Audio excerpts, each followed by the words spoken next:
June 4, 1942 arrived with deceptive calm over the Pacific Ocean, though beneath that tranquility churned the deadliest currents of war. Admiral Isoroku Yamamoto stood aboard the super battleship Yamato, his eyes scanning the horizon as if willing victory into existence through sheer force of concentration. The architect of Pearl Harbor carried within his chest both supreme confidence and annoying anxiety that he dared not share with his subordinates. 6 months had passed since Japan's surprise assault on Hawaii, and now the Imperial Navy sailed toward Midway Atoll with intentions as grand as the Armada itself.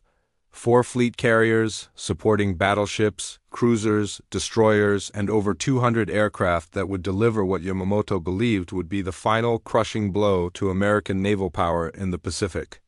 Vice Admiral Kiichi Nagamo commanded the carrier striking force from the flagship Akagi, a vessel that had participated in the triumphant raid on Pearl Harbor.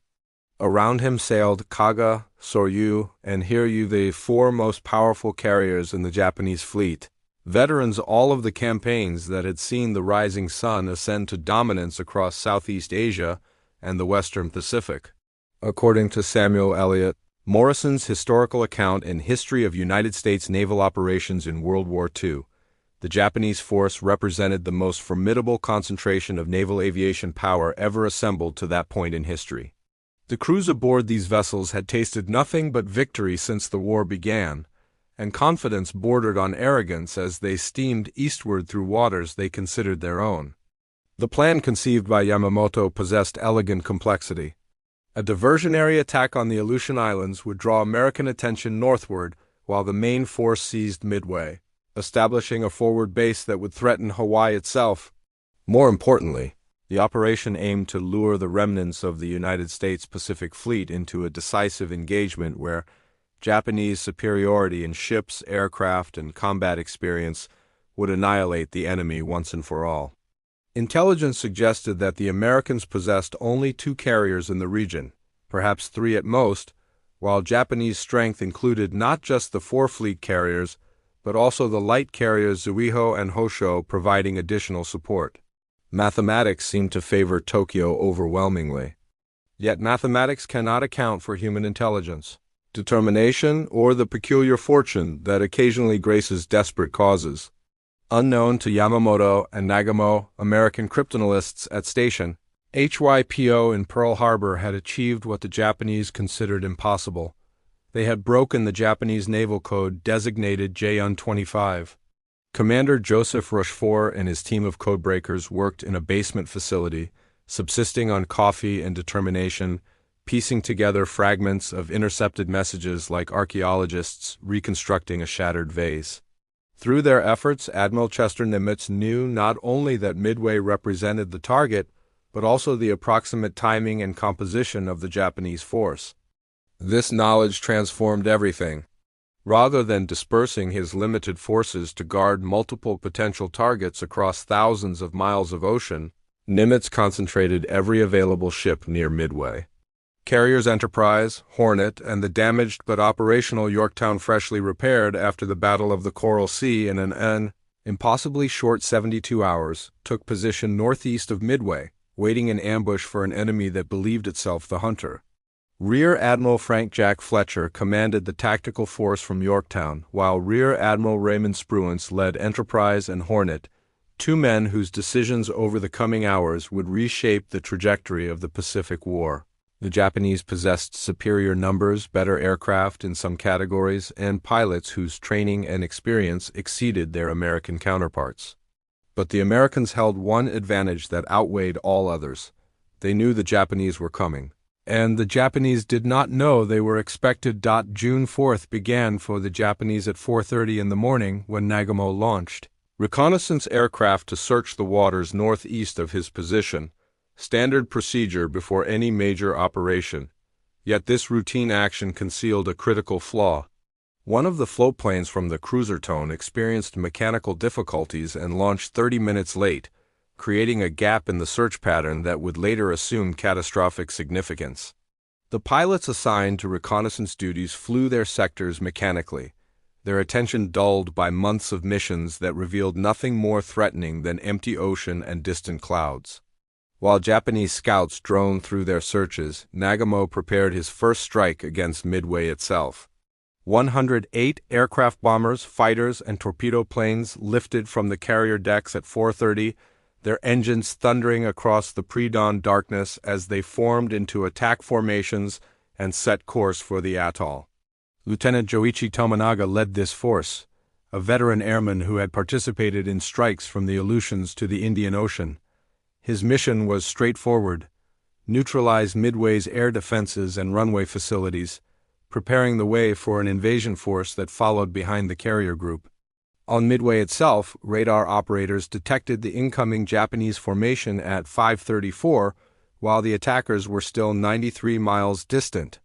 Air raid sirens wailed across the tiny atoll, sending personnel scrambling to defensive positions while every available aircraft struggled into the air. The Americans launched everything that could fly: obsolete Brewster Buffalo fighters, longer-range Dauntless dive bombers, lumbering Avenger torpedo bombers, even ancient Vindicator scout bombers that the pilots nicknamed wind indicators due to their slow speed and vulnerability. Many of these aircraft flew to engage the Japanese. Others headed toward the enemy carriers, their crews knowing that attacking the source represented their best hope of saving Midway from destruction. The aerial battle over Midway unfolded with savage intensity. Japanese Zeros, the famous Mitsubishi-type Zero fighters, tore through the defending Buffaloes like wolves among sheep. American pilots fought with desperate courage but obsolete equipment, and the casualties reflected this mismatch brutally. Of 25 Marine Corps fighters that engaged the enemy, only 8 returned, their pilots reporting Japanese fighters that could outclimb, outmaneuver, and outgun anything the Americans possessed. Yet the defenders achieved their primary objective. They disrupted the Japanese formation and prevented a perfectly coordinated strike. Tominaga's bombers plastered Midway's facilities, hitting the powerhouse, oil tanks, and various buildings while thick black smoke rose into the morning sky. But as the lieutenant surveyed the damage, he recognized immediately that the Americans retained operational capability. The runways remained functional and aircraft continued taking off despite the attack. At 7 o'clock, Tominaga radioed back to Nagamo with a message that would trigger a fatal chain of decisions. There is need for a second attack wave. Aboard Akagi, Nagamo faced a dilemma that encapsulated the razor's edge upon which victory and defeat balanced.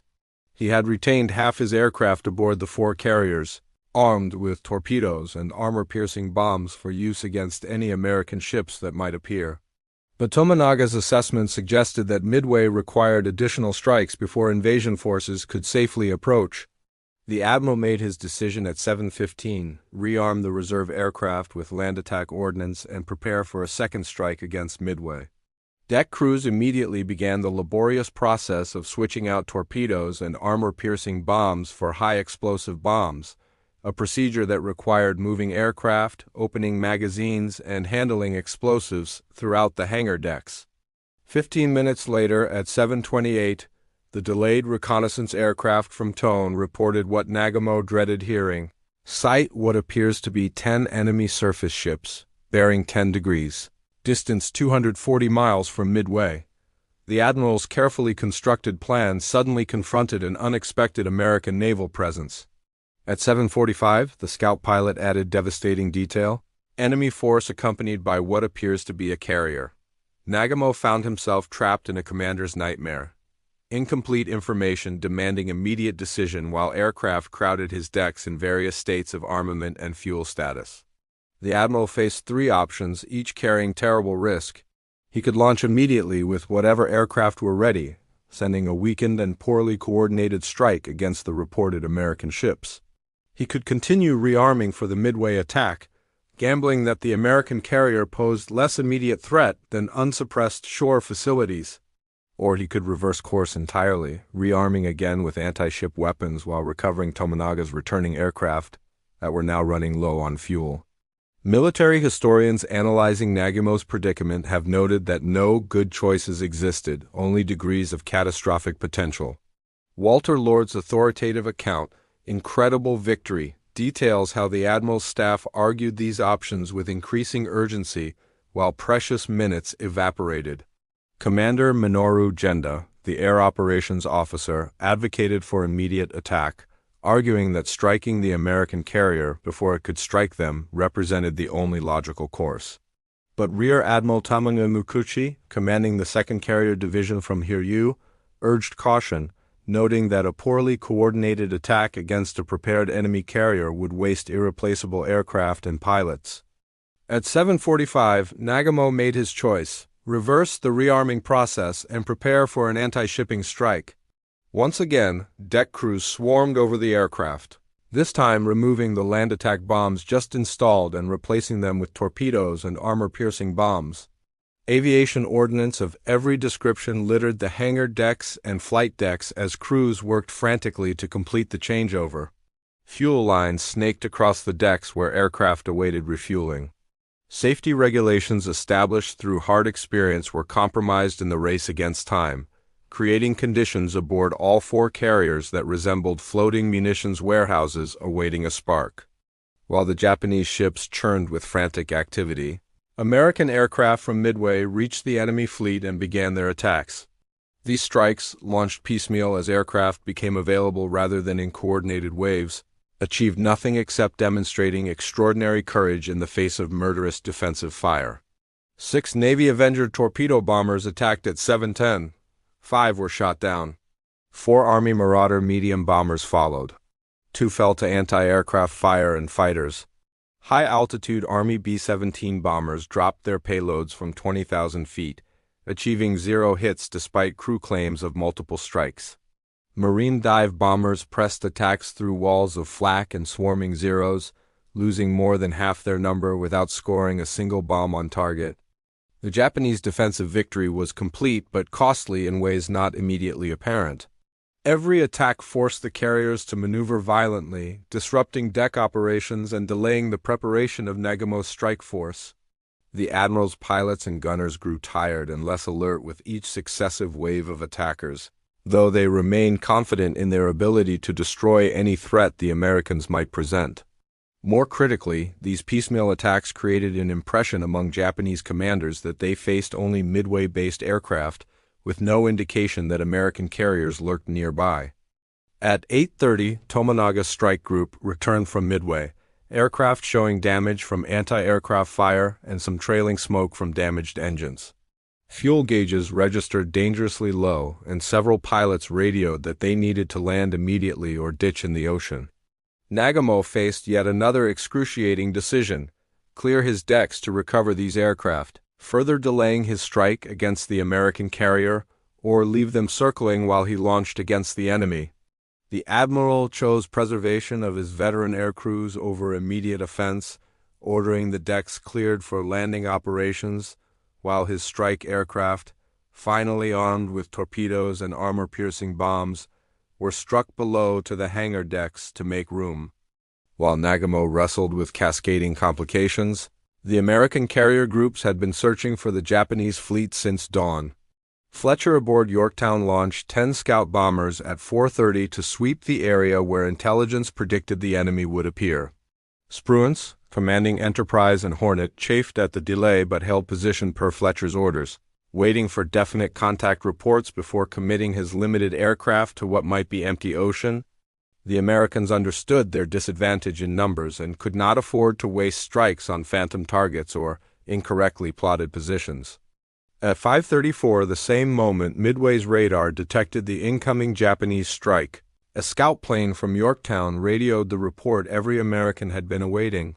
Enemy carriers, the pilot provided bearing and distance, giving Fletcher the information needed to launch his own attack. But the tactical situation demanded careful consideration. The scout reported 2 enemy carriers. Intelligence suggested 4 operated in the area. Launching everything at 2 carriers might leave the Americans vulnerable if the other 2 appeared from an unexpected quarter. Fletcher decided on a measured response.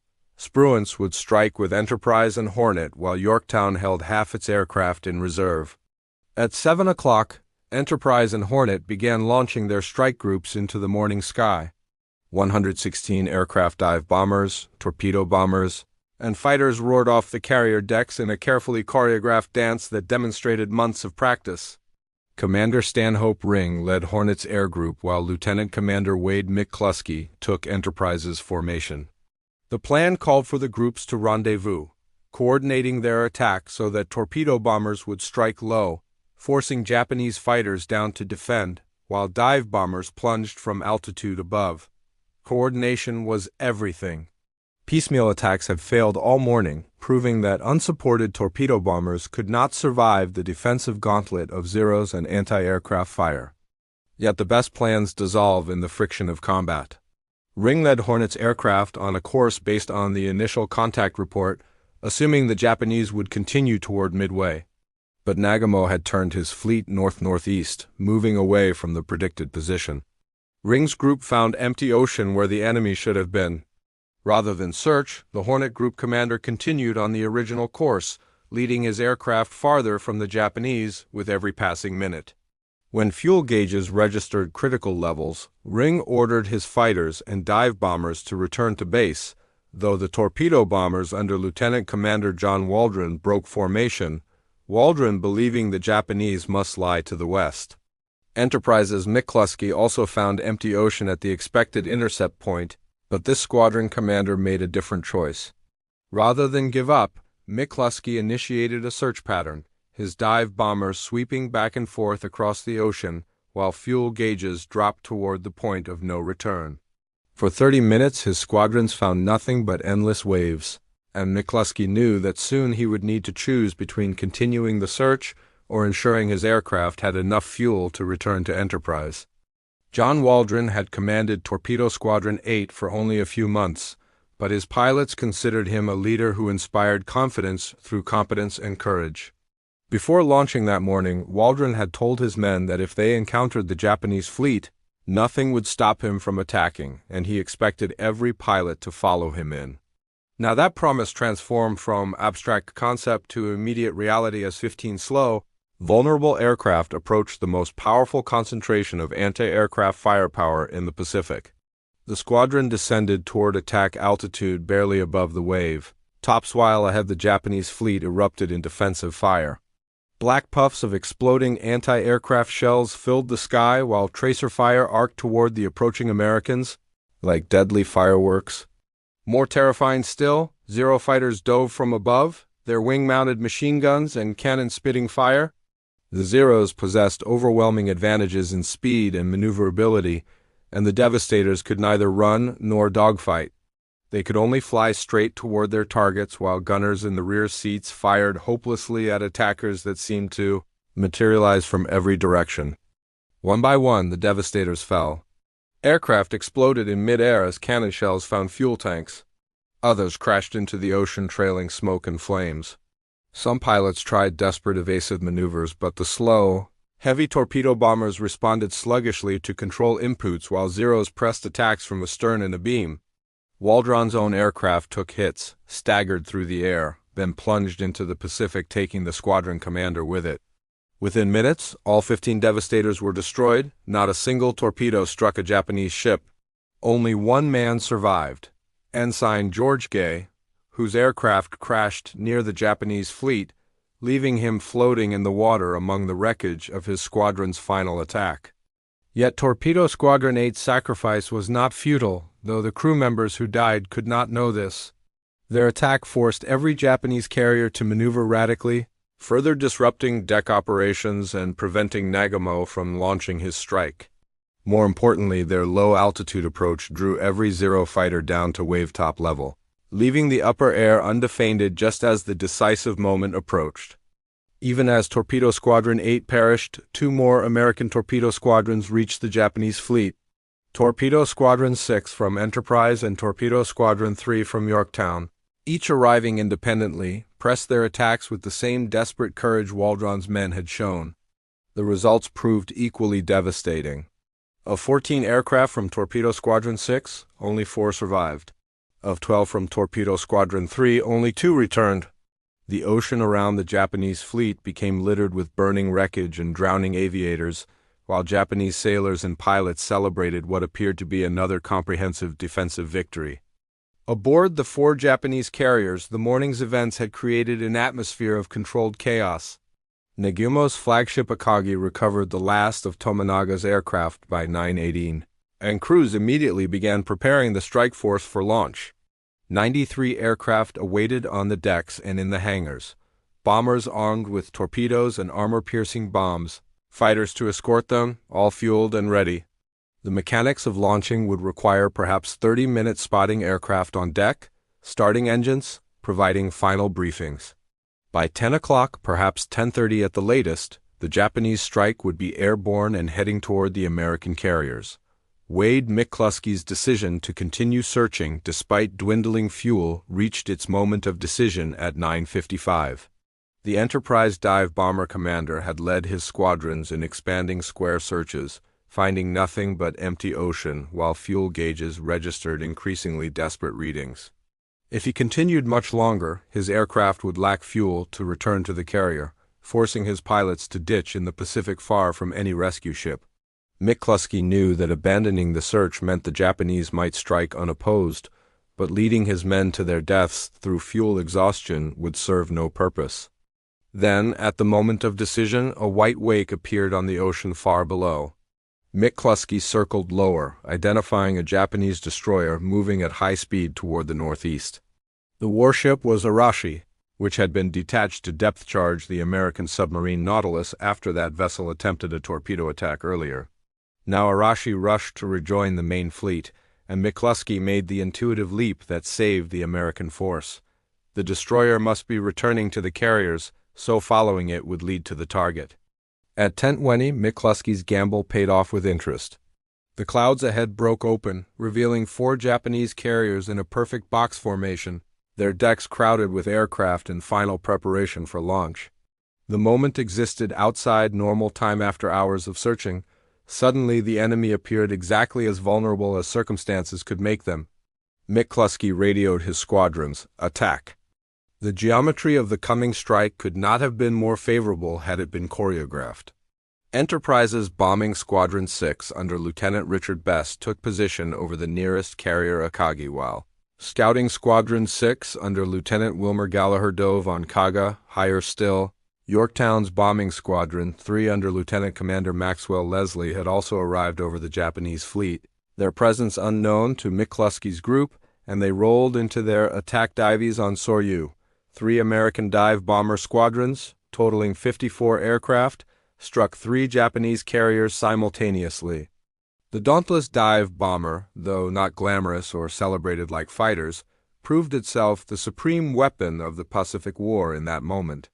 Pilots pushed their aircraft into 70-degree dives, accelerating toward terminal velocity while enemy ships swelled in their sights.